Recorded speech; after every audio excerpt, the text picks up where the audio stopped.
Tuhan adalah sumber segala berkat. Nah, kalau ini ada satu cerita saudara tentang seorang yang kaya, ia memiliki villa yang besar, mewah dan wah luar biasa lah.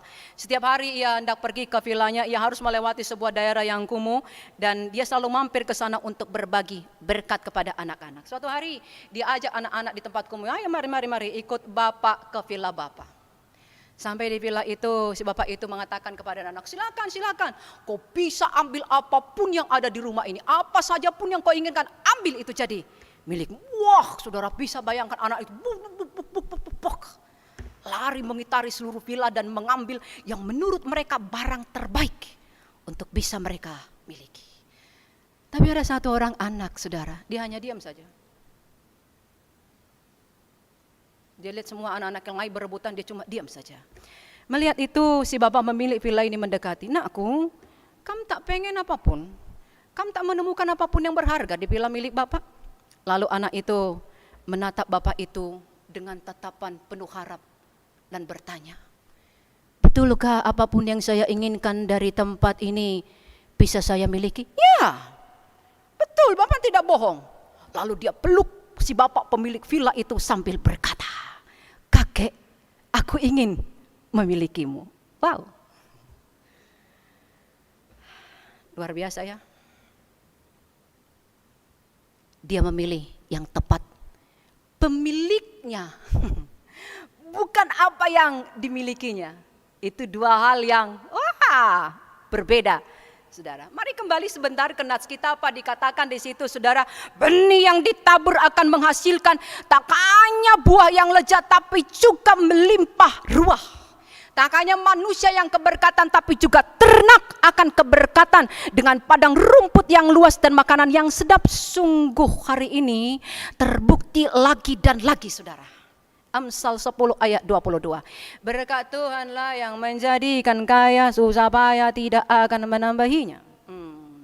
Itu membawa kita pada kebenaran. Di dunia ini ada dua jenis orang Kristen, saudara. Yang sibuk kejar berkat dan yang sibuk mengejar sumber berkat. Kamu yang mana? Kalau ditanya kenapa kamu tak perpulungan, sibuk. Kenapa tak mamre, sibuk. Kenapa tak moria, sibuk. Kenapa tak permata, sibuk. Kenapa tak begini. Semua alasannya sibuk. Dengan pandemi ini semua kesibukan kita di-cut oleh Tuhan. Tidakkah begitu, saudara? Ya, kita akhirnya dibuat hanya stay at home saja. Apa yang diterima oleh orang-orang yang sibuk mengejar berkat, saudara? Banyak.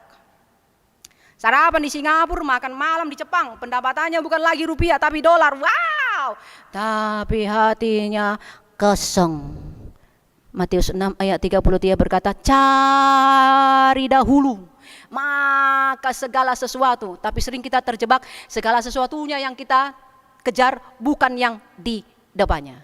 Saya suka sekali memperbandingkan ayat ini dengan Mazmur 23 ayat 6, saudara. Kebajikan kemurahan belaka akan mengikuti aku seumur hidupku. Mengikuti itu, saudara, kalau di terjemahan bahasa aslinya adalah mengejar aku. Saudara bisa lihat, kalau kamu kejar sumber berkatnya, berkat itu akan antri mengejar kehidupanmu. Hanya ketika kamu jadikan dia menjadi prioritas kehidupan. Maka kalak si geluhna hanya terjengayaki pasu-pasu, kegeluhkanna terjenggelu saja. Tapi kalak si geluh gayaki si empuna pasu-pasu, kegeluhana banci nikmatina. Kalak si peraya kena terjengdatkan pasu-pasu saja, geluhna terjeng pasu-pasu saja. Tapi man kalak si peraya kena nandangi si mada pasu-pasu, kegeluhkan banci nikmatinya, saudara.